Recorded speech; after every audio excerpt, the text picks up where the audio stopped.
Berjumpa lagi dengan saya Master Santo dari LPK Santo Komputer. Salam sehat, semangat, dan bahagia. Pada pelatihan Microsoft Word bagi pemula bagian yang ke-80 kali ini, dan sekaligus juga video saya yang ke-930, kita akan membahas dan sekaligus pendalaman tentang bagaimana melakukan pemformatan teks, ya. Seperti misalnya mengubah jenis paragraf, membuat daftar bullets ataupun numbering, dan mengatur jarak spasi. Serta di samping itu nanti kita juga bagaimana bisa mengatur halaman. Ya. Kita bisa mengetahui bagaimana margin itu bisa margin atas, bawah, kiri, kanan, ukuran kertas, orientasi halaman, dan yang lain. Nah, maka untuk lebih jelasnya, mari kita ikuti tayangannya dan sekaligus simulasi yang seperti berikut ini. Yuk. Ya, ini apa yang sudah saya jelaskan pada video nomor 79, di mana kita telah mengenal antar muka dari Microsoft. Itu sudah kita bahas ya, di mana sudah saya kasih blok warna kuning. Nah, pada video 80 ini kita akan batasi saja sampai yang saya blok kasih warna hijau ini aja ya. Ya, nanti kita lihat warna hijau ini. Ya, kalau warnanya hijau, tulisannya hitam, ya, itu kontras. Saya kasih warna putih, kelihatan nggak ini? Oh, ini harus di stop dulu. Saya kasih warna putih. Nggak jelas juga. Atau saya perbesar aja ya. Oke, jadi kita akan belajar atau memperdalam sebetulnya melakukan formatting teks ini. Mengubah jenis paragraf. Jenis paragraf itu begini saja ya. Ini kan saya akan copy mulai dari paragraf satu atau justru dari sini ya, dari atas sampai terakhir di sini. Ini saya copy, kemudian saya ganti halaman. Di sini kita akan buat standar saja. Nah, ini sekaligus mengenal apa yang disebut sebagai piece spesial, ya, unformatted text. Ini bagian dari pengaturan paragraf. Ini adalah tidak standarnya dia, artinya tidak terformat. Nah, sekarang kita akan netralkan semua ini dengan fasilitas atau fitur yang disebut sebagai no space. Ini anak dari Titan Home. Ya. Lalu sehingga yang baratnya tadi ada 1, 2, 3, 4, 5 itu dianulir oleh dia ya. Jadi akibatnya seperti ini. Ya, ini saya netralkan. Ini termasuk bagian dari pengaturan paragraf supaya dia kembali ke default. Artinya dalam tanda petik itu belum terformat apapun, masih mentah gitu ya, macam ini. Nah, ini kalau kita lihat dengan fasilitas atau fitur show or hide di sini, ini kita punya berapa? Kita hitung. Satu, walaupun hanya dua baris, dua, paragraf kedua, ini paragraf ketiga kebetulan 4 baris, paragraf keempat 3 baris, paragraf kelima 3 baris, paragraf keenam 4 baris, paragraf ketujuh 3 baris, dan paragraf terakhir ada 4 baris. Nah, ini paragraf ini masih belum diatur. Ya, saya klik aja di sini sampai di sini. Jadi kalau kita lihat telaah dari resume yang kita blok warna hijau itu, ya, jenis paragraf. Nah, jenis paragraf Jenis paragraf itu kalau Anda lihat di dalam eh, tab paragraf itu sebetulnya ada sederhana ya sebetulnya. Jenisnya kalau secara general garis besar itu yang pertama default ya. Defaultnya itu seperti ini yang sekarang ini. Ya.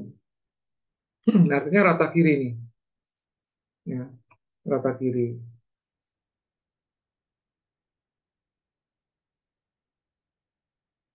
Kemudian yang kedua itu center, seperti ini bentuknya. Yang ketiga yang disebut sebagai align right, rata kanan. Teks-teks semacam ini biasanya dipakai untuk bidang-bidang seni ya, misalnya teks akhir dari sebuah film itu biasanya rata kanan, tidak rata kiri. Kemudian teks-teks formal umumnya rata kiri, tidak rata kanan. Atau juga bisa teks formal yang lain rata kiri dan sekaligus rata kanan. Itu yang disebut sebagai eh, mengubah jenis paragraf. Kemudian yang berikutnya kita bisa membuat daftar bullet atau numbrid. Nah, bullet atau numbrid itu misalnya gini. Ini tadi boleh dipakai, ya. Misalnya mulai paragraf 1 di sini sampai terakhir. Untuk membuat bullet, sebetulnya kalau paragraf atau teksnya sudah jadi, kita tinggal pilih aja. Di sini kan ada bullet. Nah, kita pilih umumnya yang ini bullet. Ya, terlepas default maupun pilihan bullet yang mau kita pakai. Kalau kita nggak suka model seperti itu, kita boleh gaya ganti yang model-model seperti ini. Ini termasuk bullet, jenis bulletnya seperti itu. Dan seterusnya tinggal pilih yang mau kita suka yang mana. Atau yang ini juga boleh. Namun demikian kalau di sini tidak ada, Anda bisa memilih yang namanya define new bullet. Define mendefinisikan. Ya. Anda pilih define new bullet, lalu perhatikan di dialog box ini, ya, yang saya gerak-gerakkan ini, Anda diberi kesempatan untuk memilih bullet karakter. Bullet karakternya saat ini kan simbol.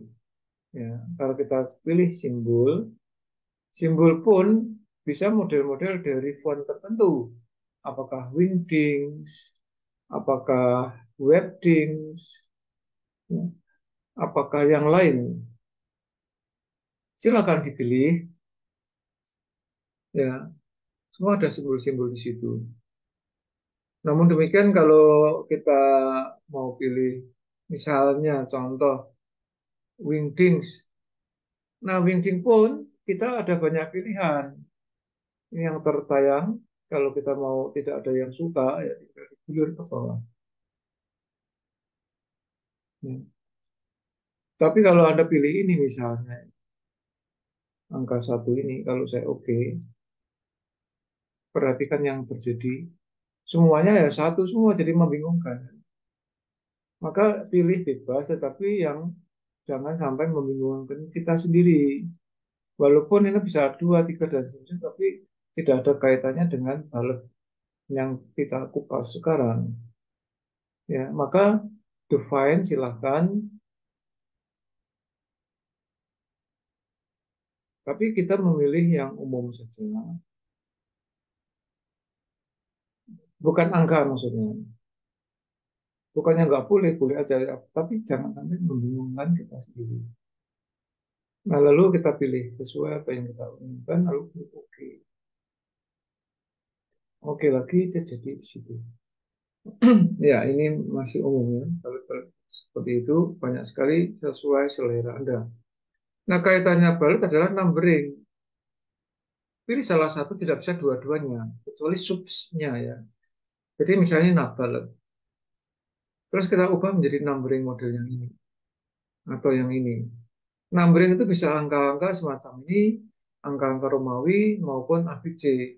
ABC pun bisa ABC besar kecil hurufnya atau ada kurung tutup seperti ini.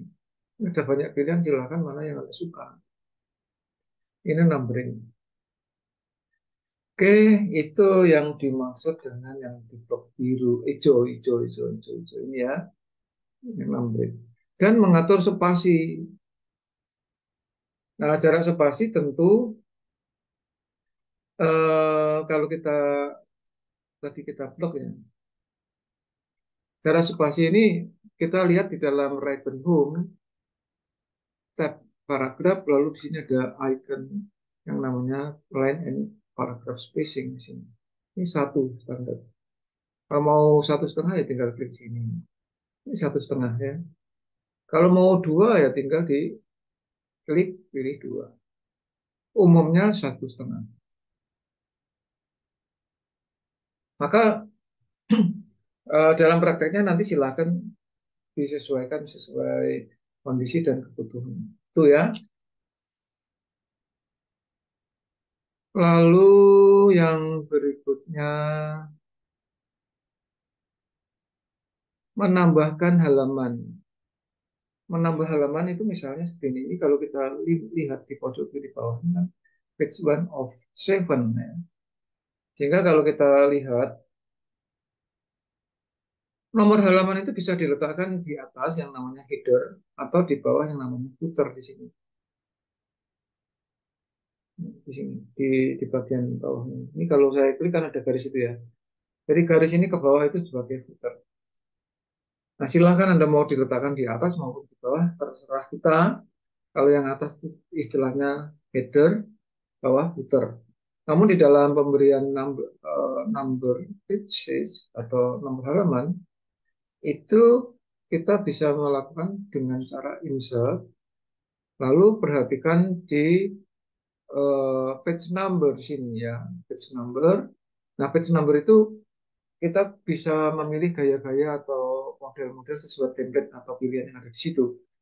Bisa top pages atau top page, bottom page, top page misalnya. Top page itu model yang ini terserah. Demikian juga bottom page, modelnya sama ya. Cuman kalau top page itu top of page itu di atas, bottom of page di bawah. Itu ya. Nah, kita pilih salah satu dari dua ini. Yang bawah itu sementara diabaikan dulu aja. Kalau Anda sudah familiar dengan top page atau bottom of page, silakan. Nah, kita pilih bottom of page. Bottom of page ada banyak pilihan, misalnya saya pilih yang ini. Nah, ini sudah ada halaman satu. Kalau sudah, kita close. Karena ini insert pages itu insert number. Ya. Insert page number itu bagian dari header atau footer tergantung top atau bottom. Kalau top berarti header, kalau bottom berarti footer. Kalau sudah selesai kita close ini. Maka tulisannya bukan close pages tapi close header footer. Dia nggak tahu apakah kita di atas atau di bawah. Yang penting satu tombol ini. Karena baik di header atau di top maupun footer maupun bottom itu pilihannya satu tombol ini di close. Ya, itu sudah otomatis akan muncul halaman di setiap lembar. Ini halaman satu perhatikan. Kalau saya scroll lagi ada halaman 2. Di scroll lagi halaman 3 muncul angka 3. Scroll lagi halaman 4. Di scroll lagi ada halaman 5, ya, 6 dan 7 karena kita memang punya 7 halaman. Oke. Ya, sementara itu yang bisa saya sampaikan pada kesempatan kali ini. Silakan langsung dipraktekkan saja. Kalau Anda menerima manfaat dari apa yang saya sampaikan, silakan like and share supaya banyak teman, relasi, siapapun yang menerima kiriman video ini, mereka pun menerima manfaatnya juga. Seperti kita, akhirnya mereka pun juga menjadi kompeten. Karena hanya orang-orang yang kompetenlah yang tetap eksis di dalam situasi dan kondisi apapun. Yang belum subscribe, silakan subscribe. Ikuti terus video-video saya supaya Anda semakin kompeten. Demikian, salam saya Master Santo dari LPK Santo Komputer. Tetaplah sehat, semangat, dan bahagia. Sampai jumpa.